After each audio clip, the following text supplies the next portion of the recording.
Hey, Closet Busters, come on and gather around. It's time once again to kick down those closet doors of life.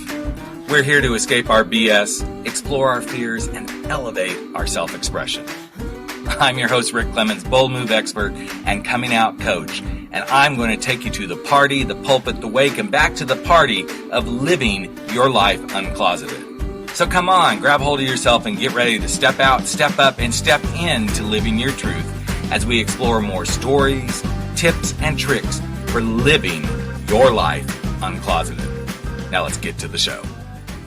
Hey there, life uncloseted people and bold move makers. It is time once again to come out of the closets and say, screw it, I'm going to kick down those closet doors of my life. I'm going to do what I'm meant to do, set myself free, and live life uncloseted without apologies, even if that means in your own business. Because you know what, as a business owner myself, I realize, man, there's so many things that I desire to do, things I want to get done, but then oftentimes I find myself shutting myself in these funky, crazy closets of business, whether it's I let my creativity get just kind of snuffed out, or my financial savvy gets kind of out of whack, whether it's all these ideas that pop in my head 100 times over. Everything can become a funky little closet. But sometimes what you need is just a good old piece of duct tape. And today I'm bringing forward one of my business buddies who I have known for quite a few years, off and on. We've run into each other, and he is actually one of the guys that every time he puts a book out, I'm like, okay, I'm going to grab this because I know John's got something to say. His name is Jantsch. He is Mr. Duct Tape Marketing, Mr. Duct Tape Selling, all these different things. I'll kind of let him get into that. But I can tell you this, if you're struggling to do something in your business, John is definitely one of the go-to people in the entrepreneur space and small business space. So, John, I really appreciate you being here with me today, man. Well, thanks for inviting me, and thanks for that lovely intro, Rick. Hey, you bet, man. So here's the ironic thing. John and I ran across each other probably clear back in 2004, 2005. He was certifying people in his duct tape marketing thing.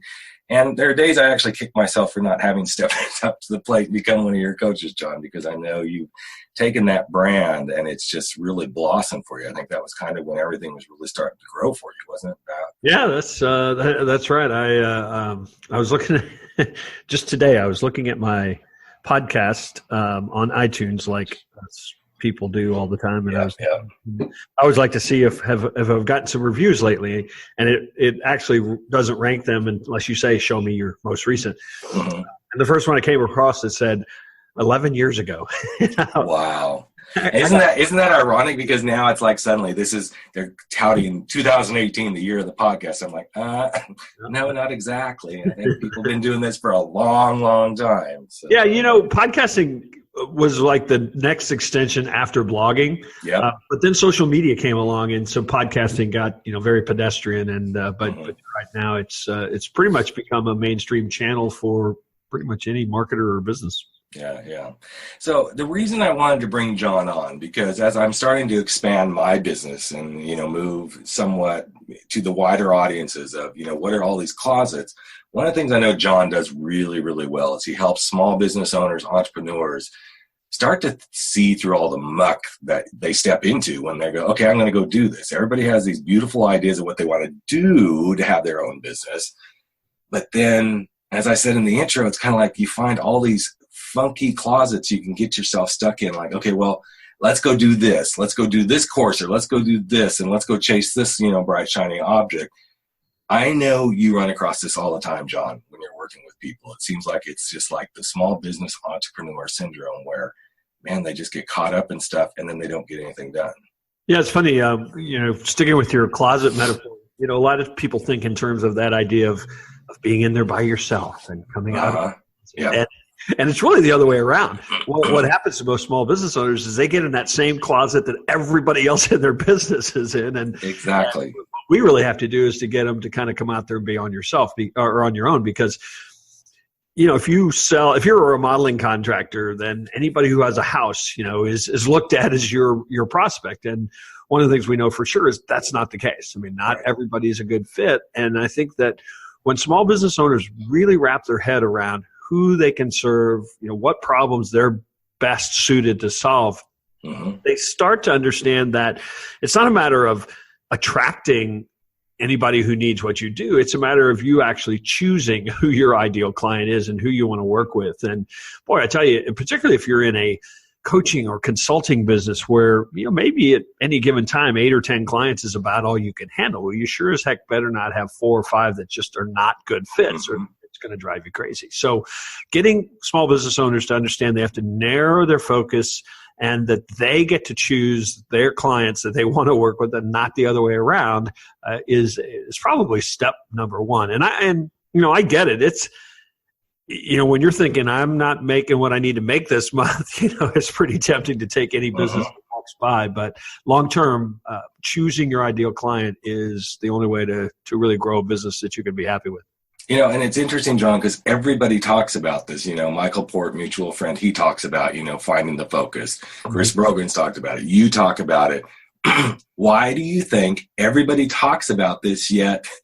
Small business owners and entrepreneurs, they don't get it. They don't get it. And I'm raising my hand. I didn't get it for a long time. And I know you watched me on my journey until I finally said, yes, I'm the coming out guy. This is what I do. I do it really well. I help people through this journey. And now all I'm doing is a slight pivot of, I'm still that guy. I'm just doing it slightly different now. But why do you think it is people just don't get that the focus is where the riches are? Well, I think some of it's fear, because if you are going to say, here's my focus, you are consequently at the same time saying, here's who I don't do business with. And I think that's kind of the scary thing for a lot of people, because, when you're first getting started, there's lots of people that preach this idea of picking out a niche and, getting very narrow focus. And it's extremely hard to do when you're first getting started, because I think that a lot of times what happens is that focus finds you. Absolutely. That you get good at something, you have some great experiences, you get certain kinds of clients, and you then realize, hey, I like this. I like doing this. This is the kind of work I was meant to do. And I think sitting in a room on January 1st, making up your goals for the year, it's very difficult for you to actually say, here is my focus. I think you have to just go out there with a mentality that I have this to give the world, and I'm going to start chasing opportunities. I'm going to keep a keen eye on what works and what doesn't. And a lot of times, that will help you get that focus. But I think what the first step is when you find that focus, you will also start realizing that people call me all the time. I hear you do marketing. Come out and do marketing for me. And it's very tempting to say, okay, I'll go chase that. But, as you do this for a while and you realize what's a good fit and what's not a good fit, then you start asking the right questions. You start identifying the right behavior. And all of a sudden, you realize that, and this takes time, this takes patience, but, in a lot of ways, that makes you more attractive to that ideal client than somebody who will just chase anything. There's plenty of people out there that will want to make you jump through hoops and run you around and, not be serious about doing business with you. And so you have to get good at identifying that and understanding that. And I think this is the hard part, that I think a client relationship is a mutually beneficial relationship. Absolutely. It's not a relationship where you're the master and they're the servant. Yeah. So I want to take what you just said, John, because I think it's the perfect time for me to just become real and raw. And my listeners have heard me be real and raw, but I don't know that they've ever heard me be real and raw about what I'm about to say. Had I not made the definitive choice right out of, not right out of, but going into coaching school and come out of it, that I was going to work with people later in life coming out, specifically men coming out later in life, I don't think I would be sitting here doing this podcast today, because I was focused. I knew my niche. I knew where I could play. Now, that doesn't mean that a lot of people didn't try to get me to go do some other stuff, which I did some other stuff as well, but my focus never changed. A lot of people say, well, why don't you work with kids?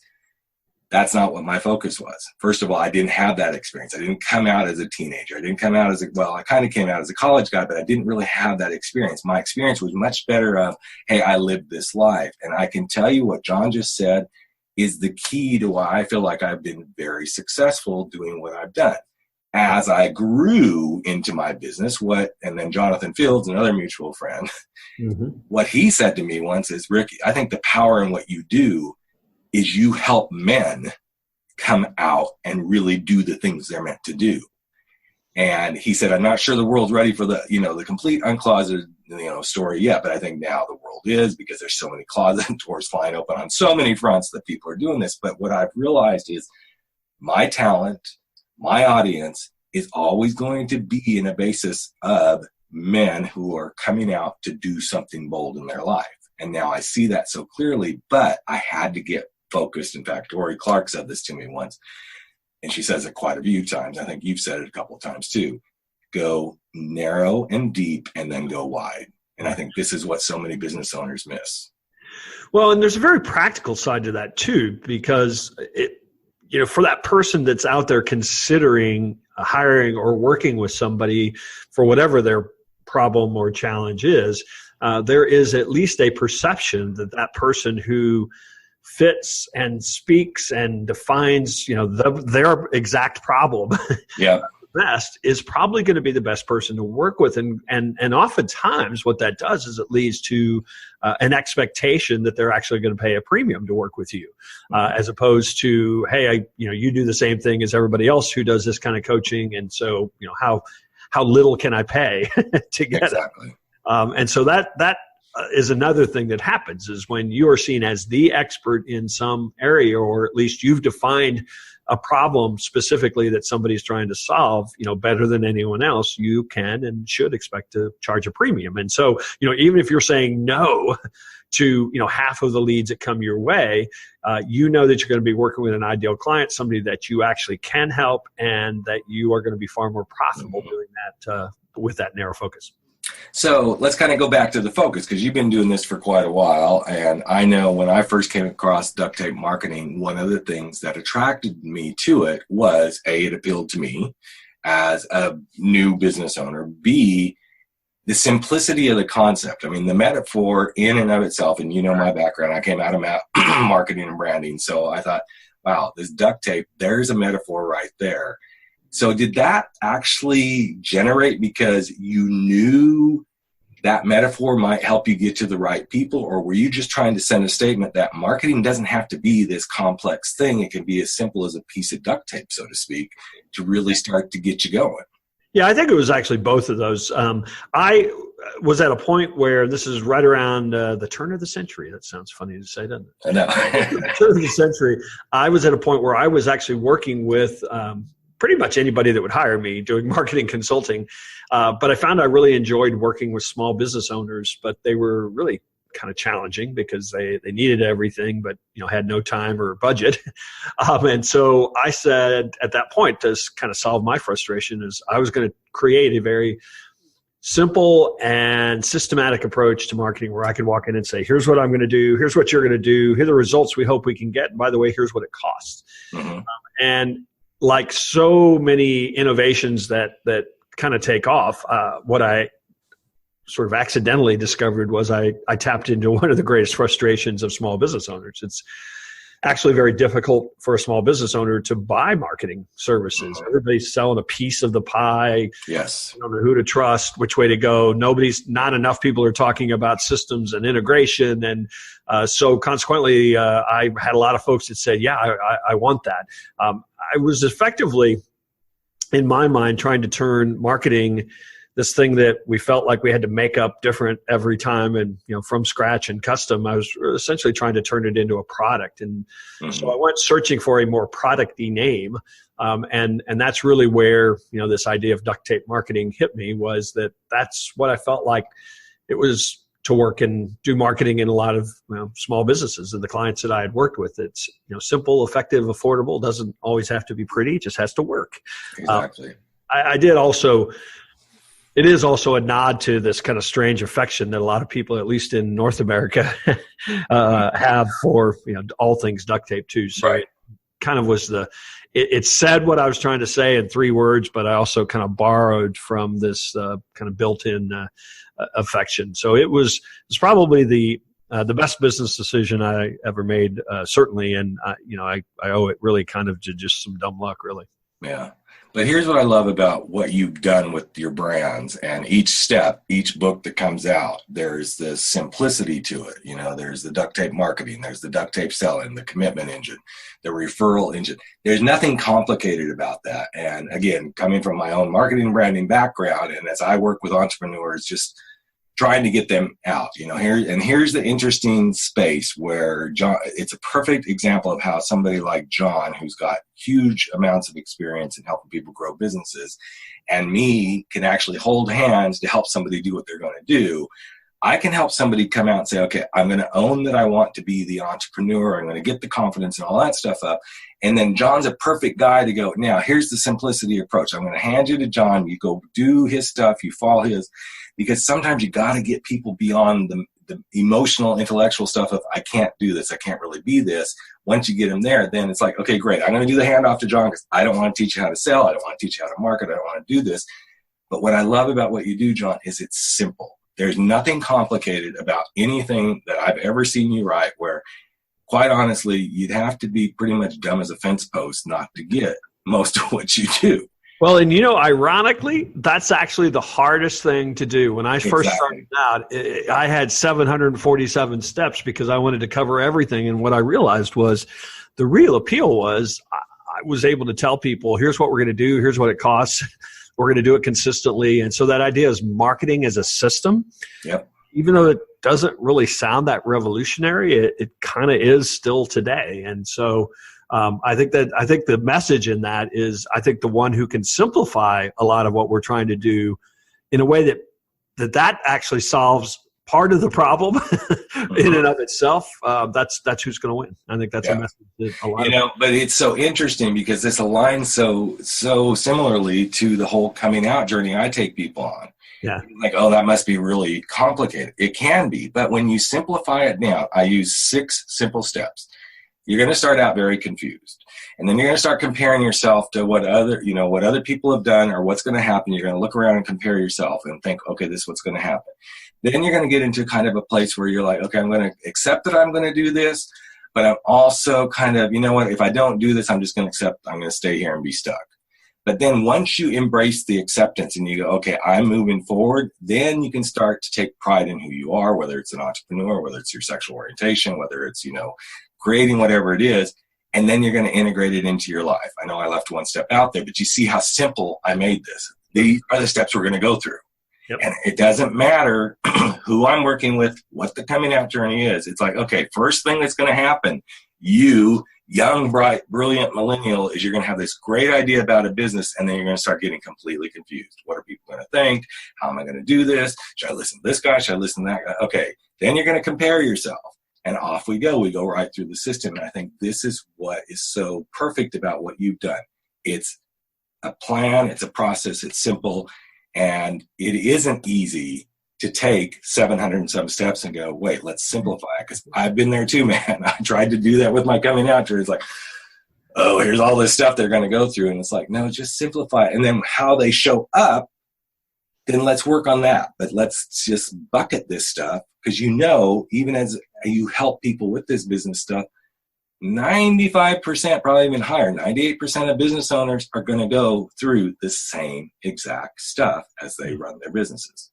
Yeah, it's funny. So one of the things, as you mentioned in the intro, is I now license this system and methodology to, we've got about 150 independent marketing consultants and agencies around the world. And I think that in order to, it's one thing to take my system and me work with a client who trusts me and we'll work together for years maybe. And they understand. In fact, in some cases they're like, yeah, whatever you say, do it.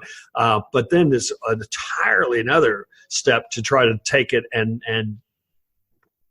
take that learning and teach somebody else how to do it. So that was another level of, really kind of grueling, how do I transfer this knowledge as opposed to just, maybe teach this or, implement it in a business. Transferring that knowledge actually, I think, made me even hone it down to a system even more. But John, you just brought up something that I'm going to take too, since we're doing the whole closet comparisons and metaphors. What you just brought up is a perfect closet that a business owner can go get stuck in. Yeah. Well, let's put this process together. Well, let's work on this. We're going to take the next 6 months and figure out the process. What you're going to find is the more you try to process something, if you don't say good enough is going to have to be good enough till we can put it out, take it out of the, lab, so to speak, and put it into real play, you could get stuck in a closet of building a process and building a process and building a process. You've got to let some of these things go. Okay, we're bringing it out. We're going with it. Whether it's creativity, whether it's a business process, whether it's a hiring practice, you got to kind of go and go, okay, then we'll bring it back and readjust until we see how it works. And I think that's something that a lot of business owners do. It's like, when it's perfect, then we shall go. And I don't know that it's ever going to be perfect. I mean, I'm raising my hand because my business is nowhere near as perfect in the areas it could be, but I keep going. Yeah, and I think that, it's kind of cliche in the startup market, to talk about launching, fast and just putting it out there. But there is some to that. I mean, I can't tell you how many times, early on I would create a product or, some sort of course or something. I'd say, this is perfect. And I'd put it out there only to find out nobody really wanted it or nobody understood what I was trying to get across. And it's like, Right. It was perfect. But the ones that have really worked out for me are the ones where I've said to a community, here's what I'm kind of thinking about doing. Would this be valuable? Oh, you'd like it this way? Okay, what if I did it this way? And kind of do it in collaboration. And you can't always do that with every business, but the more you can involve your customers and understand what they want and need. I mean, there are countless stories of people that have built, multi-million-dollar businesses around just asking people what they wanted and trying to work with them to develop it. It's almost like you have a built-in audience that's going to buy your product or your program if you can take the time and patience to do that. And it's very hard to sit in a laboratory and create perfect. Absolutely. And I think what you just said is the perfect thing of, you have to ask the people. And if you're not willing to do that, then you're actually going to get back exactly what you put out there, because you're operating in the vacuum, as they say. You're caught up in your own idea. You think it's the greatest idea. And I've been there too. I've created stuff, but I'm actually right in the middle of something right now where I have sent some targeted emails to some of my list and said, here's what I'm thinking of doing. All of us want to do something really grand or make our mark in the world. So I'm curious why you're not and what you would need to kind of figure out how to do that. I'm thinking about putting together this program, but before I do, I'd love to know what. And literally the first email, and it only went out to like 60 people because I segmented my list. Mm-hmm. I had 20 people respond back. That's a huge return. That's like a huge number in that world. And I got such good feedback that now I know I can go back at least to those 20 and go, okay, so now here's what I'm thinking. What do you think of that? Yeah. It's all about working in conjunction and don't think you can't ask people. Any of you entrepreneurs out there listening, you're like, yeah, I'm ready to come out and I want to do this. Start asking your questions now. The moment you have the idea that you want to do this is the time to start asking people questions and and that really never ends too, because we work with a lot of businesses that have been established in some cases for decades. Yep. And you have to continue to listen to your customers. Now that our customers have so many ways to speak, the review sites and whatnot. I can't tell you how many times I have just found absolute gold in those reviews. The company wants to talk about their great this and their ingenuity and their how smart they are and how great their products are, and their customers are saying they showed up on time. they cleaned up the job site, and that's the stuff that you need to listen to as well, because that is your customer telling you the problem you're actually solving. It's unfortunate, but nobody wants what we sell. They want their problem solved. It's so interesting because when I get done doing an engagement with a client, so it can be 3 to 6 months depending on who it is, and especially in the coming out world. The question I ask them as we're kind of wrapping up is, now that you've been through this process, what was the thing that you feel like this journey helped you do most? 90%, and probably even higher, 95% of my clients say, you helped me find the confidence to do what I know I'm supposed to do. Yeah. It wasn't about the coming out, because what I see is then these people, guys and gals alike that I've worked with, they go on and they do something else that's really big and bold. They go change jobs. They go lose weight. They go start a company.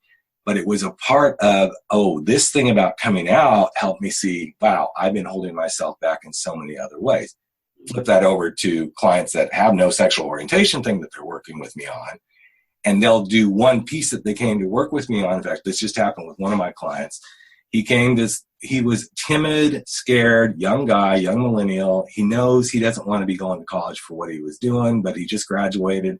He really wants to start a business, but that means he kind of just threw 4 years of college away. He doesn't want to disappoint his family. We worked for about 6 months. He finally, got the balls to say, this is what I'm going to go do. And ironically, the next thing that he was really wanting to work on was his personal relationship stuff. He'd never really dated.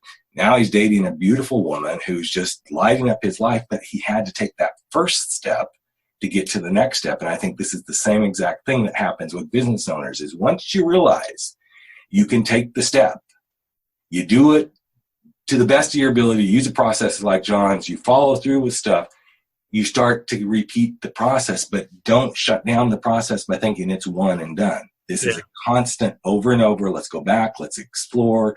Let's ask the right questions and keep going. Yeah, it's interesting. I've experienced that as well with business owners that are just kind of floundering around with their marketing because they kind of lack the confidence that what they were doing was working, that they just kind of felt like I'm, idea of the week. Yeah. And when they got, we really are able to show them, here's what your customers are saying. Here's your core message. Here's what you really do that people value. It was like the light bulb came on and all of a sudden marketing got a lot easier because they gained the confidence to say, okay, here's who we are. Here's what we need to put out to the world. And all of a sudden, that kind of control feeling that they got over their marketing just changed everything. And I half the time kind of laugh that we don't really do anything but hold people accountable sometimes. And that's all they really needed. Yeah. And I think the accountability piece is huge because if you and I were working together, John, and let's just say, you come to me a week from now or 2 weeks from now for, our check-in, and you say, Rick, have you run your numbers? Or Rick, what did you do from that marketing campaign? And I said, nothing. Well, but John, I want you to fix my problem. Well, I can't fix your problem if you're part of the problem. And that's what shows up so often is, help me do this, but I want you to do it. And I just want to sit back and take in the rewards from it. That isn't what you do as a business owner. You got to constantly be in it. Yes, there's that fine balance from being in your business and being your business. I get that piece, but it's one and the same. I mean, my business is as much a part of me as being a husband and a father and being a gay man. It's all part of me. It's all part of what makes me tick. I think the challenge so often too is just having somebody say, no, here are the priorities.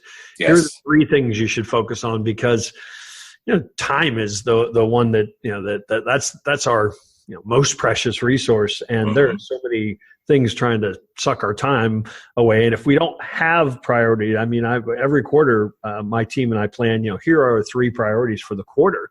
Yeah. And anytime I'm looking for something to do, I need to do that list to say, no, that's the priority. The priority was because it's easy to fart around on Facebook and act like you're working. But, if you make, a conscious decision about what your priorities are and they can only be a few, then that'll get your focus and then that will get your time.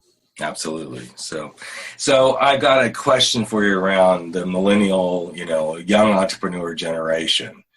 What do you think their biggest challenge is right now out there? Because you and I kind of come from kind of the old school. You got to kind of put it all the work in. You got to put the systems in place. But I just feel like the millennial generation is almost like, I just do this and I'm going to be a success. Yeah. I would say that, boy, that's a tough question. I have 4 children that are squarely in the millennial category. Yep. So I'm kind of using my own, switching gears here and using my own children, for that analysis. And, I would say that I'm trying to. This is a hard question. So you know what? I'll dive in. A joke for a while or something. Yeah. So what I'm seeing is they have great ideas. They have a different idea set because they are so accustomed to instant gratification, which can be the negative too. But because of instant gratification, everything being readily available, they can, and I'm going to use the term go to market, go to launch. They can see that like in a heartbeat. But what I see is missing is they think that's all you have to do because everything is in their hand. Everything is like right here. But what they don't seem to see, and I'm generalizing here because I know some great young entrepreneurs that are some of my biggest, they're my biggest heroes.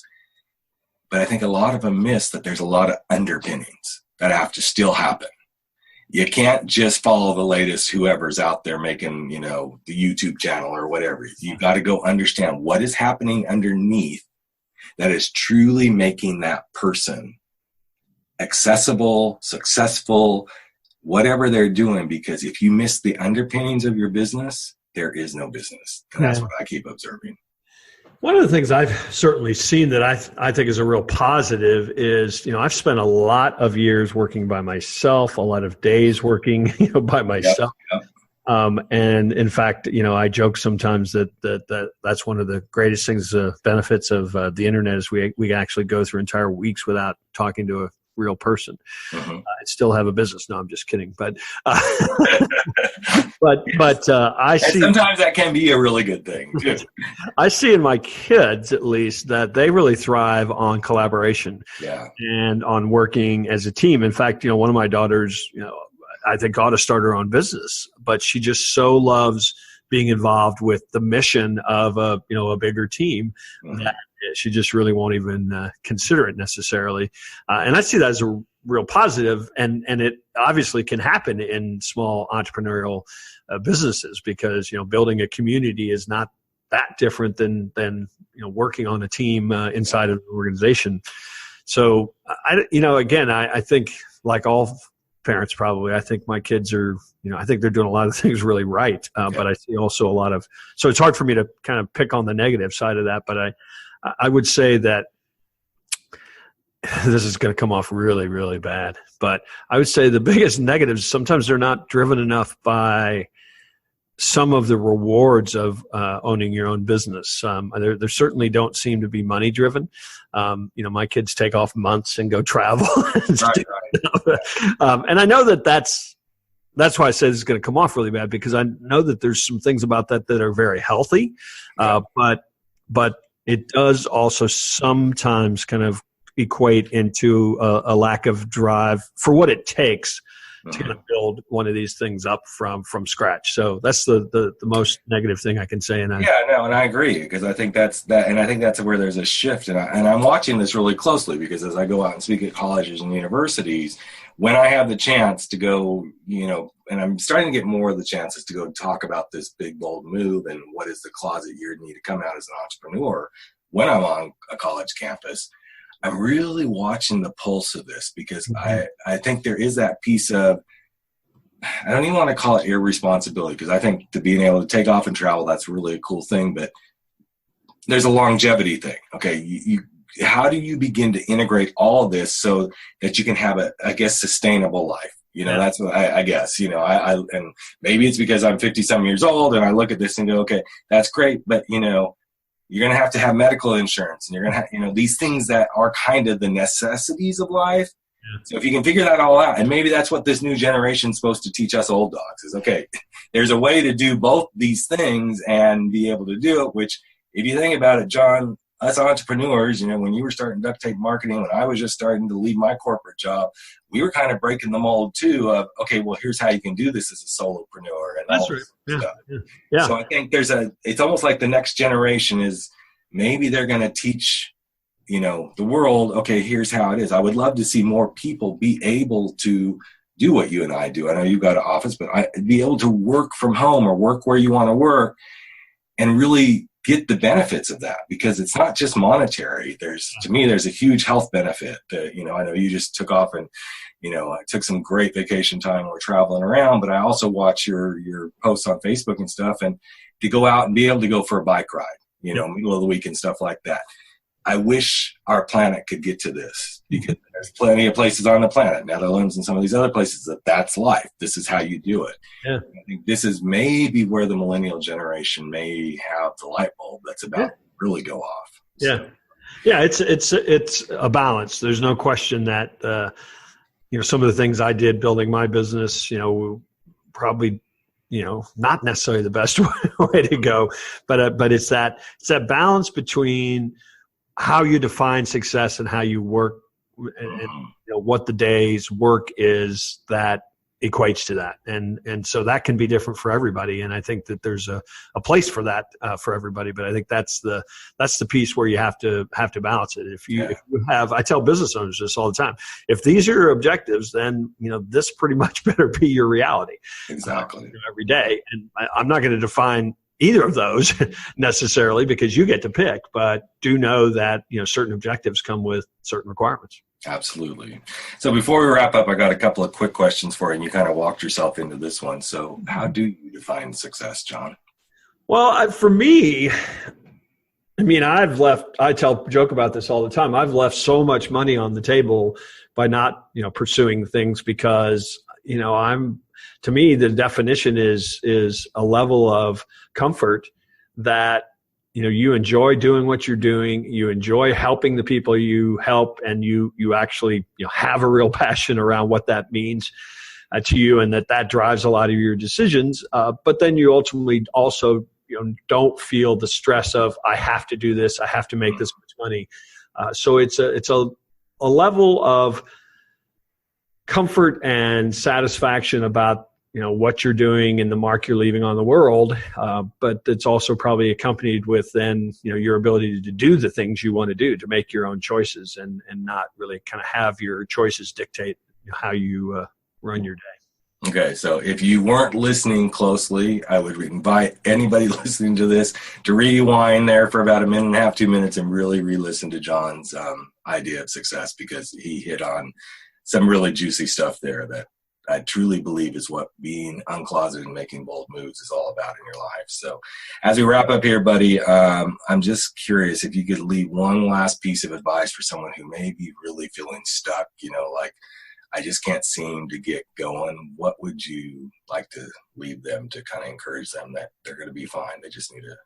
Well, I think the biggest thing I tell people that are in that situation, or they're kind of sort of thinking about doing X, is go find 2 or 3 people that have really done what you want to do, and just mirror them. Just study them, figure out what they're doing. If you can get in a situation where you can meet them and pick their brain, great. But a lot of the people out there are doing a lot online, and we're pretty transparent these days. So follow and find and talk to people that are doing what you want to do. That doesn't mean that you're going to go and say, what should I do? Right. But study them. I'd be the first to admit that a great deal of my early days of kind of publishing and showing up was because of the influence that Seth Godin had on me, and my idea of what permission marketing meant. And so, it doesn't, and I'll tell you the other one, he's Peter Drucker. He's not alive anymore. Right. I constantly tell people that his books really mentored me as well. So find those people, dead or alive, in person or virtual, that you can study and copy and kind of mirror and steal from, everything that they did.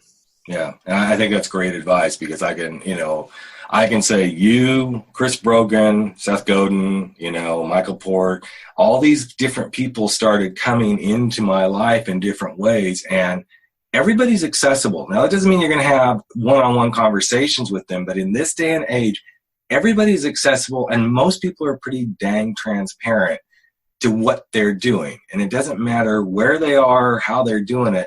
You can find out enough and go, okay, I think that would work for me. And I think, to John's point of mirroring and everything, mirror to the point that that works for you, but only mirror to the point that it works for you. I mean, there's plenty of people out there doing stuff. take what they're advising, make sure it aligns with your personal values, make sure it aligns with the success, formula that you're putting together for you, and then go make it happen. So great. Cool. All right, man. Well, hey, thanks for taking time out. Any new books coming up? Anything new? Well, I actually put a book. It's been right at a year now, but my latest book is called SEO for Growth. I wanted to write a very specific marketing topic, but write it in a way that, no surprise here, kind of demystified and simplified it. SEO has become it's always been an important channel. Right. I think it's risen to the strategic level from a business decision making. There certainly are technical aspects of it, but you have to think of it strategically as you plan your marketing and plan your business. And so I wanted to kind of break it down for people to do that. Awesome. Well, I can tell you, if you ever read any of John's books, you won't be disappointed. Practical, straightforward, easy to understand, and no, he did not pay me to say all that. So anyway, well, hey man, thanks again for taking time out of your day to be with me and to share your ideas for living bold lives and coming out and being uncloseted in your work. Really appreciate you, man. Oh, thanks so much for having me, and let me know how I can help. Great. And that's it. That's a wrap. Another episode of Life Uncloseted has come to an end. But don't worry, we'll be back in just a couple of days with another episode with new guests, new tips, new tricks, new wisdom about how you can go live your life uncloseted. And you know what? A lot of people out there may not even know we exist. So if you feel so compelled, share us. Tell people about it. Give us a rating and review on iTunes. Share it from your phone, wherever you can. Spread the word, because the more people that we reach, the better the planet will be when everybody is living their life uncloseted. I'm Rick Clemens, the host of the show, that big, bold move expert, and that guy that constantly wants to help people step out, step up, and step into living their life uncloseted. Have a great couple of days, everyone, and we will be right back with you very, very soon. Take care.